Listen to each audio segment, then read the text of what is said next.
Opposition leader Shahbaz شریف money laundering اور آمدن سے زائد اثاثوں کے کیس میں گرفتار۔ نیب نے لاہور ہائی کورٹ میں عبوری ضمانت کی درخواست مسترد ہونے کے بعد احاطہ عدالت سے گرفتار کر لیا۔ فیصلے سے قبل شہباز شریف نے عدالت سے کہا کہ انہوں نے ایک دھیلے کی کرپشن نہیں کی، کسی کمپنی سے ایک دھیلا ان کے اکاؤنٹ میں نہیں آیا۔ شہباز کی گرفتاری کے بعد نون لیگی کارکنوں کے نعرے دھکم پیل۔ مزید تفصیلات کرن خان کی اس رپورٹ میں۔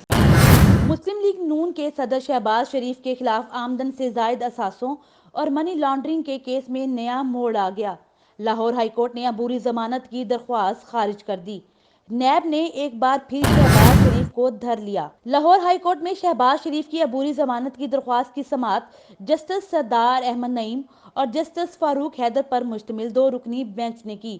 شہباز شریف کے وکیل نے دلائل میں کہا کہ تمام آمدن پر ٹیکس ادا کیا گیا اور آڈٹ بھی کروایا گیا۔ 20 سال بعد نیب ٹیکس ریٹرن کو نہیں مان رہا۔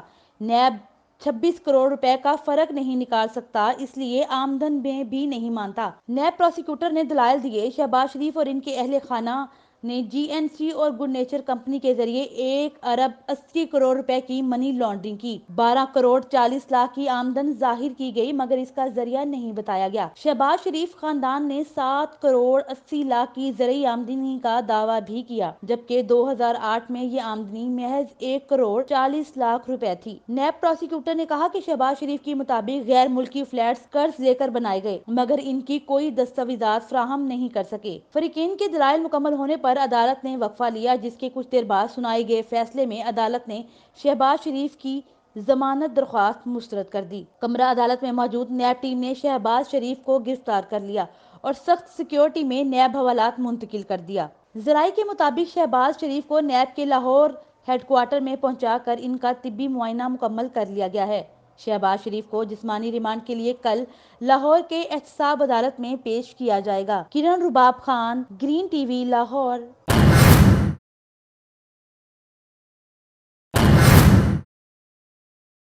عمران خان نیازی کی ہوس جو اس کی ہے کہ میں جیل جاؤں، تو ہم نے یہ سبقتیں برداشت کی ہیں۔ عمران خان نیازی وہ کہتے ہیں کہ اتنا ظلم کرو جتنا سہ سکو۔ اپوزیشن لیڈر شہباز شریف نے 5 روز پہلے ہی اپنی گرفتاری کے خدشات ظاہر کر دیے تھے۔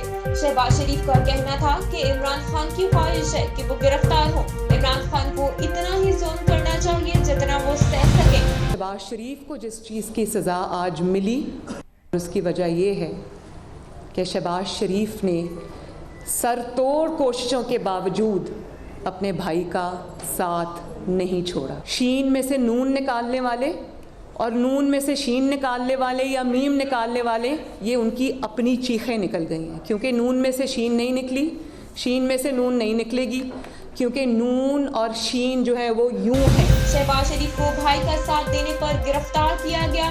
کچھ بھی ہو جائے، نواز کی تقریر اور آل پارٹیز کانفرنس کے فیصلے پر عمل درآمد جاری رہے گا۔ تحریک چلے گی اور مضبوط طریقے سے چلے گی۔ شہباز شریف کی گرفتاری کے بعد مریم نواز کی نیوز کانفرنس۔ نون لیگ کی نائب صدر نے کہا کہ نواز شریف اور مریم نواز کے بیانیے کا بوجھ ہر کوئی نہیں اٹھا سکتا۔ شہباز شریف اپنے بھائی کے ساتھ کھڑا رہے گا۔ نون لیگ میں سے شین نہیں نکلے گی، ایسی باتیں ناکامی کی چیخیں ہیں۔ وفاقی وزیر اطلاعات شبلی فراز کا شہباز شریف کی گرفتاری پر رد عمل، کہا کہ عدالت نے ثبوت دیکھ کر فیصلہ کیا ہے۔ گرفتاری عمران خان پر ڈال کر مقدمے کو سیاسی نہ بنایا جائے۔ مشیر احتساب شہزاد اکبر کا کہنا ہے کہ شہباز شریف کے منی لانڈرنگ میں ملوث ہونے، اکاؤنٹ سے فائدہ اٹھانے کے براہ راست الزامات ہیں۔ شواہد ہونے کی بنیاد پر ہی لاہور ہائی کورٹ نے شہباز شریف کی ضمانت قبل از گرفتاری مسترد کی۔ عدالتی معاملے کو سیاسی رنگ دینا توہین عدالت ہے۔ عمران خان اوچھے ہتھ کنڈوں پر اتر آئے ہیں۔ بلاول بھٹو کا شہباز شریف کی گرفتاری پر رد عمل۔ بلاول نے کہا کہ اپوزیشن سے وابستہ سیاستدانوں کو نوٹس بھیجنا اور گرفتار کرنا عمران خان کی بوکھلاہٹ کا ثبوت ہے۔ کیا کسی پرائیویٹ شخص کو سرکاری افسر کے کمرے میں اس کی سیٹ پر بیٹھ کر تصاویر بنانے کی اجازت ہوتی ہے؟ اگر نہیں تو پھر کون ہے یہ شخص جو S P city operation Lahore کی سیٹ پر بیٹھ کر تصاویر بنوا رہا ہے؟ اس کا ذمہ دار کون ہے؟ کس کے خلاف کارروائی ہوگی؟ اس حوالے سے تفصیلات جاننے کے لیے ہمارے ساتھ incharge crime cell green news Lahore Nadir Ali موجود ہیں۔ جی نادر، کون ہے یہ شخص؟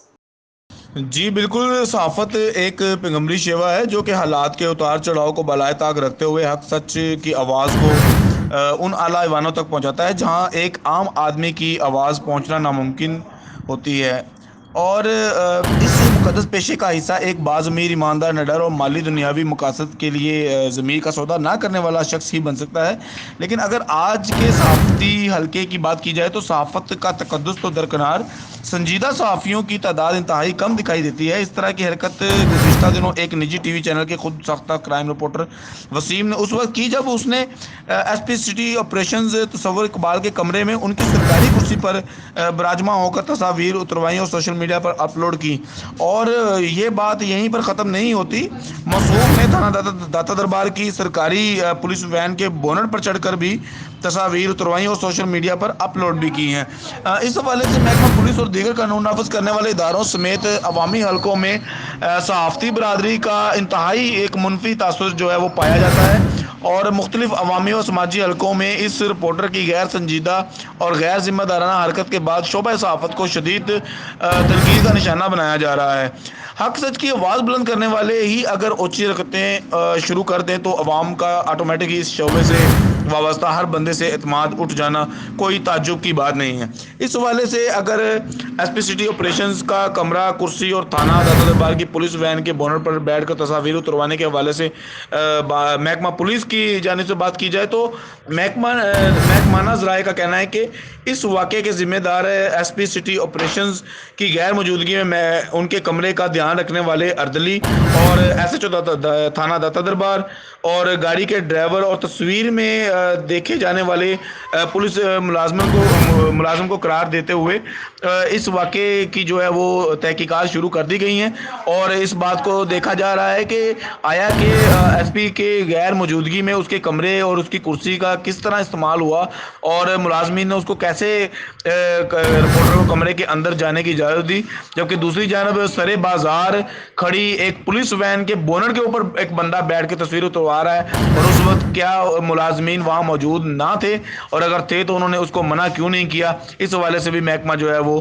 ایک انکوائری کر رہا ہے جس میں ذمہ داروں کے خلاف کارروائی عمل میں لائی جائے گی۔ لیکن یہ تو ایک محکمانہ معاملہ ہے، لیکن صحافتی برادری کی بات کی جائے تو تاحال اس حوالے سے صحافتی برادری میں نہ تو اس معاملے کو تنقید کا نشانہ بنایا جا رہا ہے اور نہ ہی اس کے اوپر جو ہے وہ کوئی ایسی بحث جاری ہے کہ جس سے آئندہ آنے والے وقت میں ایسے غیر ذمہ دار لوگ جو کہ صحافت کے پیشے سے منسلک تو ہو گئے ہیں لیکن ان کو اس پیشے کی حرمت کا جو ہے وہ بالکل بھی اندازہ نہیں ہے۔ جی بہت شکریہ نادر علی، آپ نے تمام تر تفصیلات سے آگاہ کیا۔